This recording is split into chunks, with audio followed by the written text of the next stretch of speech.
इस कारण उनको पीछे रहना पड़ा।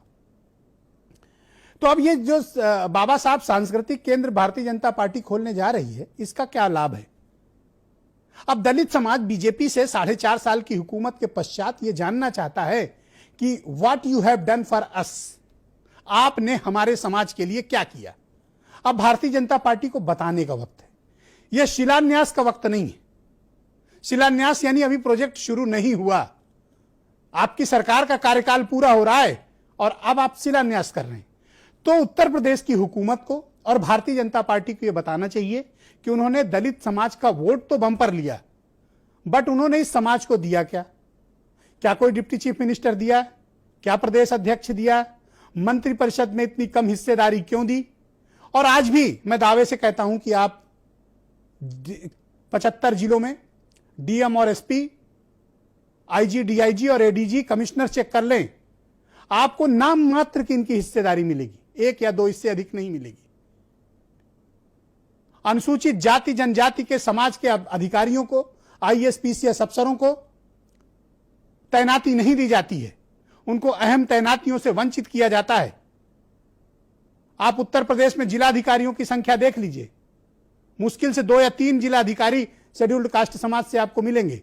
यही हाल एसपी का है और यही हाल आईजी, डीआईजी, एडीजी और कमिश्नर का है। और इससे भी बुरी हालत शासन स्तर पर है, जहां प्रमुख सचिव स्तर के अफसरों को किनारे लगा दिया गया इस समाज के।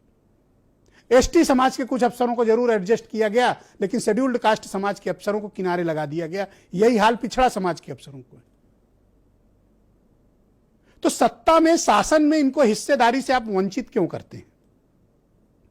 वोट लेते समय आप इन्हें हिंदू बताते हैं, जाति का बंधन तोड़ने की बात करते हैं। लेकिन मेरा कहने का तात्पर्य सिर्फ बीजेपी के लिए नहीं है, यह बीएसपी के अलावा बाकी दलों के लिए भी सवाल है कि सत्ता में हिस्सेदारी देते समय आपको रोना क्यों आने लगता है? इस समाज के सरकारी अधिकारी और कर्मचारियों को आप हाशिए पर क्यों लगा देते हैं? इस समाज के विधायक, सांसद और मंत्रियों को आप इतनी उपेक्षा क्यों करते हैं? यह बात सिर्फ बीजेपी पर ही लागू नहीं होती है, अधिकांश पार्टियों पर लागू होती है। क्या इस समाज में मेरिट के बेहतरीन अफसरों की कोई कमी है क्या? आपके अगड़े और पिछड़े समाज के जिन अफसरों को आप गले लगाकर घूमते हैं, हो सकता है कि ये उनसे ज्यादा काबिल हों, योग्य हों, आप इन्हें मौका दीजिए, लेकिन इन्हें मौका नहीं दिया जाता। उत्तर प्रदेश का नियुक्ति विभाग हो या गृह विभाग हो, शेड्यूल्ड कास्ट अफसरों की एक अलग से फाइल बनती है और उनकी तैनातियां ना हो ये इंश्योर किया जाता है। और अगर हो भी तो मजबूरी में, सिर्फ नोशनल दिखाने के लिए, वरना डेटा सार्वजनिक किए जाएं और बताए जाएं कि उत्तर प्रदेश में कितने कलेक्टर शेड्यूल्ड कास्ट हैं, कितने एसपी शेड्यूल्ड कास्ट हैं, कितने प्रमुख सचिव शेड्यूल्ड कास्ट हैं, मुझे बताया जाए। मुख्यमंत्री के सचिवालय में कितने शेड्यूल्ड कास्ट हैं, एडीजी, डीजी स्तर के अफसर कितने शेड्यूल्ड कास्ट हैं, विशेष सचिव, सचिव कितने हैं, कमिश्नर कितने हैं। और ऐसा नहीं है कि समाज के अफसर नहीं हैं, वो लाइन हाजिर हैं, सचिवालय में किसी कोने में पड़े हुए। ये हाल तो इनके समाज के अग्रणी नौकरशाहों का है। तो आप समझिए कि बाकी लोगों का क्या हाल होगा, इंजीनियर बिरादरी में क्या होगा, चिकित्सकीय व्यवस्था में क्या होगा, शासन के दूसरे तंत्र, दूसरे डिपार्टमेंट में इस समाज के लोगों का क्या हाल है। अब ये बात खुलकर चर्चा करने का वक्त है, क्योंकि इस 22% ने तो आपको झूम कर वोट दिया, लेकिन आपने इसको झूम कर लौटाया क्यों नहीं, बड़ा प्रश्न है। इस समाज के नाम पर कुछ भरे पेट के लोग, जो पूर्ववर्ती सरकारों में भी मलाई खाई, इस सरकार में भी वो जमकर मलाई काट रहे हैं। बहुत से ऐसे इतना पेट भर गया है कि उनको राज्यसभा तक भेज दिया गया। लेकिन आम दलित, जो दलितों को रिप्रेजेंट करने वाले लोग हैं, जो इस समाज के लिए लड़ रहे हैं, जो इस समाज के लिए खून और पसीना बहा रहे हैं, जिन्होंने अपनी जवानियां कुर्बान कर दी, मैं बहुत से ऐसे लोगों को जानता हूं इस समाज के। तो उस समाज के लोगों को हिस्सा क्यों नहीं मिला? यह समाज अब अपना अधिकार चाहता है, दलित समाज अपने हक और हुकूक की लड़ाई चाहता है। तो क्या मायावती इस हक और हुकूक की लड़ाई को लीड करने की स्थिति में है? अभी जवाब असमंजस भरा है।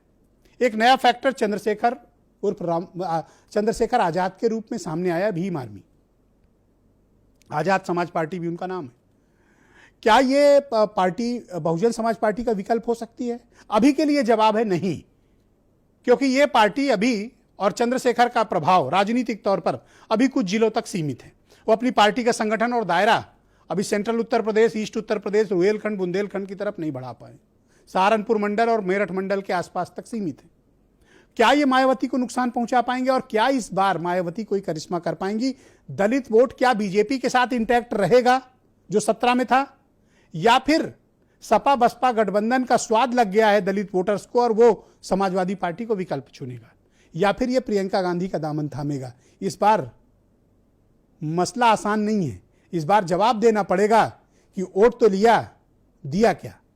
अब चुनाव आए तो अंबेडकर साहब याद आए। कुछ बयान सुनिए। बाबा साहब का ये 6वां तीर्थ बनने जा रहा है लखनऊ में, और इसका स्वागत होना चाहिए था और राजनीतिक चश्मा लगाना मायावती जी को बंद करना चाहिए। इस प्रकार के विरोध का कोई औचित्य नहीं है, इसका स्वागत करना चाहिए। भाजपा का मन काला है, विचार काला है।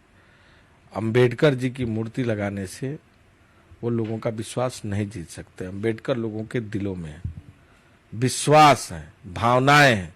अंबेडकर जी संविधान के रचयिता हैं और मैं समझता हूं कि संविधान को मानना ही अंबेडकर जी को मानना है, और जो पार्टी संविधान को ही नहीं मानती वो अंबेडकर जी को नहीं मान सकती। चुनावी मौसम में ही सही कुछ भारतीय जनता पार्टी वालों को याद आई। वैसे तो ये समय जो है उद्घाटन करने का है, लेकिन चलती बेला में अगर वो कुछ शिलान्यास भी कर जाते हैं तो चलो अच्छी बात है। ये मूर्ति लगाने से नहीं होगा, उनके विचारों को तो माने, उनके संविधान को तो मानबे नहीं करते हैं। तो ये मूर्ति लगा के खाली वोट दिखाई दे रहा है कि 22% वोट शेड्यूल का, शेड्यूल ट्राइब्स का, मूर्ति लगा देंगे, दे देंगे। बता देंगे व्यापारी लोग के बहुत चालाक हैं।